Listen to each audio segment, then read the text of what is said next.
आज हम भारतीय जनता पार्टी के एक ऐसे नेता के बारे में बात करेंगे जो अटल जी और आडवाणी जी को भगवान के बाद सबसे ज्यादा मानते थे, लेकिन आज तक उन्होंने कभी किसी का पैर नहीं छुआ। तो दोस्तों, कौन थे ये बीजेपी के नेता? आइए उन्हीं के बारे में जानते हैं। उससे पहले अगर आप हमारे चैनल को सब्सक्राइब नहीं किए हैं तो सब्सक्राइब कर लें और बेल आइकन प्रेस कर दें ताकि हर वीडियो की नोटिफिकेशन आपको मिलती रहे। दोस्तों, जिन नेता के बारे में आज हम बात कर रहे हैं उनका नाम भारत के पूर्व राष्ट्रपति वेंकैया नायडू है। वेंकैया नायडू भारतीय राजनीति में एक बेहद जाने माने नाम है। वेंकैया नायडू कम्मा जाति से आते हैं और यह भारत के पूर्व उपराष्ट्रपति भी रह चुके हैं। इन्होंने भारत सरकार में कैबिनेट के आवास और शहरी उन्नयन मंत्रालय, शहरी विकास और सूचना मंत्रालय के जैसे मंत्रालयों में कार्य किया है। ये भारतीय जनता पार्टी के एक बहुत महत्वपूर्ण नेता है और इन्होंने साल 2002 से 2004 तक पार्टी के राष्ट्रीय अध्यक्ष के तौर पर भी काम किया है। श्री अटल बिहारी वाजपेयी के सरकार के दौरान उनके भी कैबिनेट में इन्होंने ग्रामीण विकास मंत्रालय का अंतर्गत कार्य किया है। दोस्तों, वेंकैया नायडू का जन्म 1 जुलाई सन 1949 में आंध्र प्रदेश के नेल्लोर जिले में चावतालपेम नामक ग्राम में हुआ था। उन्होंने अपनी स्कूली शिक्षा नेल्लोर के बीआर हाई स्कूल से की और बीआर कॉलेज से राजनीति में स्नातक किया। इसके उपरांत उन्होंने पुणे विशाखापट्टनम के Andhra university of college and law से लॉ की डिग्री प्राप्त की। वेंकैया नायडू का जन्म एक किसान परिवार में हुआ था। इनके पिता का नाम रंगैया नायडू और माता का नाम रामानम्मा था। ये एक समृद्ध परिवार से ताल्लुक रखते थे। बचपन में ही इनकी रुचि राजनीति समझने में रही थी, अतः उच्च शिक्षा के लिए इन्होंने राजनीति ही चुना। अपने कॉलेज के दिनों में दक्षिणपंथी विचारधारा से प्रभावित है और राष्ट्रीय स्वयंसेवक संघ के स्वयंसेवक भी रहे। जल्द ही इन्होंने छात्र राजनीति में छलांग लगाई और अखिल भारतीय विद्यार्थी परिषद के सदस्य हो गए। अखिल भारतीय विद्यार्थी परिषद भारतीय जनता पार्टी का छात्र संघ है। जल्द ही यहाँ पर इन्हें सफलता प्राप्त थी और इन्हें स्टूडेंट यूनियन का अध्यक्ष का पद प्राप्त हुआ। यहाँ से इनके राजनीतिक कैरियर की शुरुआत होती है। वेंकैया नायडू को साल 1972 में जय आंध्रा आंदोलन से एक राजनीतिक पहचान मिली और ये लोगों की नजर में आए। इस समय इस आंदोलन का नेतृत्व ककनी वेंकट रत्नम कर रहे थे। वेंकैया नायडू इस आंदोलन में बहुत सक्रिय रहे और वे तब तक जुड़े रहे जब तक कि पूरी तरह से समाप्त नहीं हो गया। साल 1974 में वेंकैया नायडू ने जयप्रकाश नारायण के भ्रष्टाचार मुक्ति अभियान में आंध्र प्रदेश के छात्र संघर्ष समिति के संयोजक के रूप में काम किया। इंदिरा गांधी द्वारा लगाए गए आपातकाल के दौरान इन्होंने सड़क पर होने वाले आंदोलनों में भाग लिया और जेल भी गए। वेंकैया नायडू का राजनीतिक कैरियर उनके छात्र जीवन से ही सक्रिय था। इन्होंने छात्र राजनीति और उसके बाद की उच्च स्तरीय राजनीति में एक सफल प्रवक्ता का काम। इनकी वाक्य शक्ति का किसानों और पिछड़ी जाति के लोगों पर बहुत गहरा असर हुआ। इन्हें अपनी राजनीतिक क्षमताओं के बल पर आंध्र प्रदेश विधानसभा में उदयगिरी विधानसभा क्षेत्र से 2 बार विधायक बने।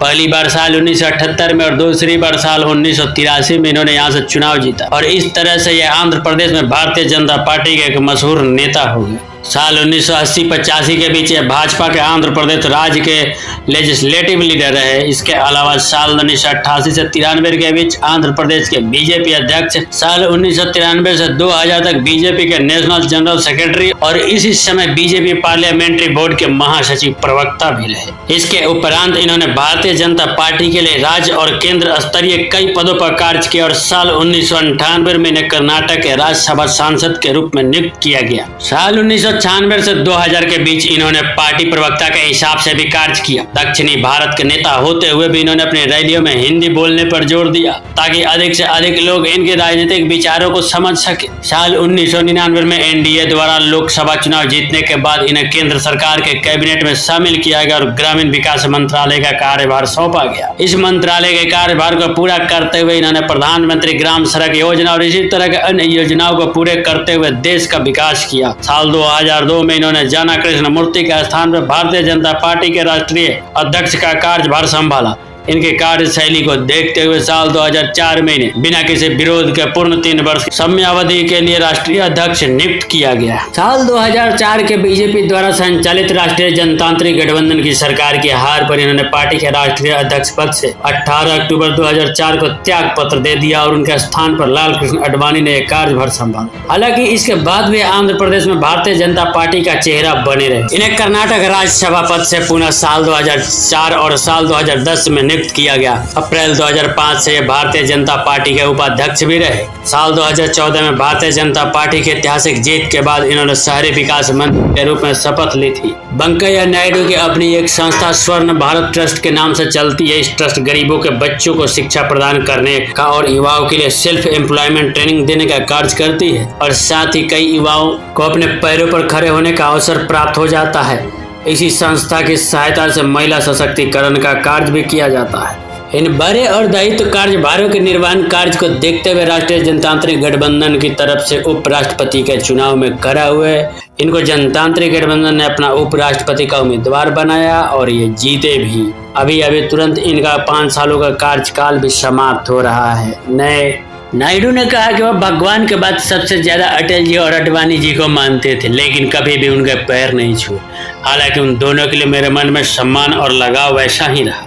उन्होंने आगे कहा कि मैं ये बात इसलिए कह रहा हूँ क्योंकि कड़ी मेहनत से आप सफलता के सोपान तय कर सकते हैं। आपकी मेहनत की आपको सफलता जरूर दिलाएगी। राजनीतिक कैरियर में वेंकैया नायडू ने बताया कि जब शहर में पार्टी के बड़े नेता आते थे तो मैं पोस्टर चिपकाता था, रात में दीवारों पर लिखा करता था।